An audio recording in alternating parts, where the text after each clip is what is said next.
اعوذ باللہ من الشیطان الرجیم، بسم اللہ الرحمن الرحیم۔ السلام علیکم ورحمۃ اللہ وبرکاتہ۔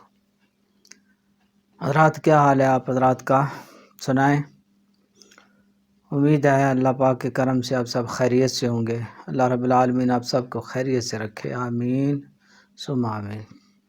حضرات آج میں جو نسخہ لایا ہوں وہ ہے ٹانسلز کے لیے۔ یہ گلے کے جو غدود ہیں، یہاں یہ نیچے غدود ہوتی ہیں، یہ پھول جاتے ہیں، ان میں ورم آ جاتا ہے، تو اس کے لیے نسخہ لایا ہوں۔ بہترین نسخہ، غیر مضر نسخہ ہے، انشاءاللہ العزیز اللہ کرم فرمائے گا۔ یہ جو ورم تکلیف ہوتی ہے اس سے انشاءاللہ اللہ کرم کرے گا، آرام آئے گا۔ تو آپ حضرات نسخہ نوٹ کر لیں اور اس کو بنائیں، کھائیں اور صحت مند ہو جائیں انشاءاللہ اللہ کرم فرمائے گا۔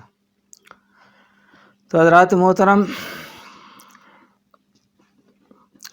ایک تو یہ دونوں سائڈوں پہ ہوتے ہیں، اس سائڈ پہ بھی دائیں بھی بائیں بھی غدود ہوتے ہیں، گلینڈ بھی کہہ لیں ان کو۔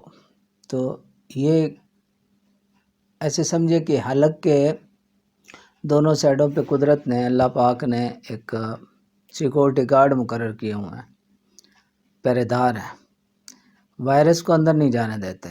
جو بھی جراثیم وائرس آتا ہے تو اس کو پکڑ کے تو ہے یہ اس سے لڑائی کرتے ہیں، اس کو پکڑ کے مار دیتے ہیں۔ تو جب دیکھیں یہ خود ہی بیمار ہو جائیں تو انہوں نے پھر حفاظت کیا کرنی ہے۔ تو ان کی بیماری کو دور کرنے کے لیے یہ خصوصی طور پہ نسخہ ہے، بڑا زبردست نسخہ ہے۔ جو بھی ان کی خرابی کے مریض ہیں وہ استعمال کریں، انشاءاللہ ان کا جو ہے ورم درد یہ سارا ٹھیک ہو جائے گا۔ آج کی نہیں، یہ بیماری صدیوں سے آ رہی ہے حضرات۔ تو بچوں کو، بڑوں کو بھی ہو جاتی ہے، بچوں کو بھی ہوتی ہے۔ تو اس کا نسخہ جو ہے وہ نوٹ کر لیں، وہ بنائیں، انشاءاللہ اللہ کرم فرمائے گا۔ تو حضرات نسخہ سادہ سے ہے، اس میں قدس شیریں ہے، کٹ شیریں بھی کہتے ہیں، قدس شیریں بھی کہتے ہیں۔ 40 گرام وہ ہے برگ مدار، 10 گرام ہلدی، 10 گرام سہاگا بریاں، 10 گرام اور ملٹھی 10 گرام۔ یہ اب حضرات نے ان میں سے سمجھیں، باقی چیزیں تو ایسے ہی باریک کر لینی ہے۔ سہاگا جو ہے یہ ظاہر بریاں کرنا ہے، جو بازار سے ملتا ہے وہ کچا ہوتا ہے۔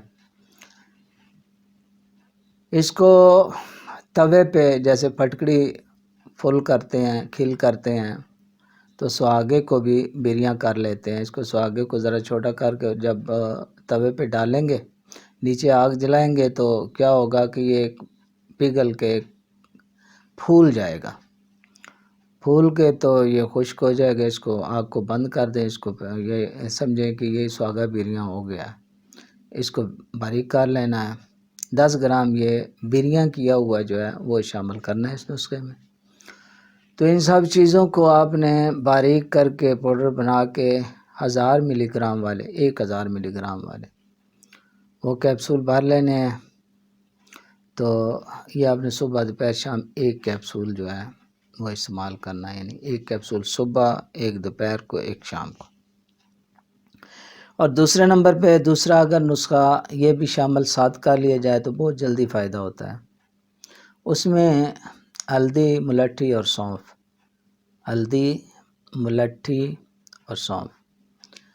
اس میں یہ ہلدی بھی اس کی گڈی لیں جو ہوتی ہے ہلدی کی، اس کو خود پیس لیں، ٹھیک ہے۔ اور ملٹھی بھی لکڑیاں سی ہوتی ہیں، وہ بھی لے کے ان کو کوٹ کے ان کا پاؤڈر بنا لیں۔ اور سونف بھی آپ جانتے ہوں گے گھروں میں عام استعمال کی چیز ہے۔ ان تینوں کا صفوف بنا کے اچھی طرح باریک کر کے مکس کر لیں اچھی طرح۔ اور آپ نے کرنا کیا ہے جی، 500 ملی گرام والے کیپسول بھر لیں. نہیں، ایک پہلے نسخے کا کیپسول جو 1000 ملی گرام والا ہے وہ، اور ایک یہ 500 ملی گرام والا، یہ دونوں جو ہیں ایک ٹائم پہ لیں. صبح بھی لیں، دوپہر بھی لیں، شام بھی لیں. انشاءاللہ اللہ پاک کرم فرمائے گا، بہت جلدی آپ کو آرام آئے گا. یہ گلے کی یہ جو ہے غدود کی خرابی، گلے کے غدود جو ہیں ان کو ٹانسلز کہتے ہیں، یہ گلے میں یہ پھول جاتے ہیں، دونوں سائڈوں پہ ہوتے ہیں، ان کے لیے انشاءاللہ اللہ پاک بہت کرم فرمائے گا اور بہت جلدی شفا حاصل ہوگی. تو آپ حضرات ضرور بنائیں، کھائیں اور صحت مند ہو جائیں. مجھے اپنی دعا میں یاد رکھیں. اب اجازت چاہتا ہوں. اللہ حافظ.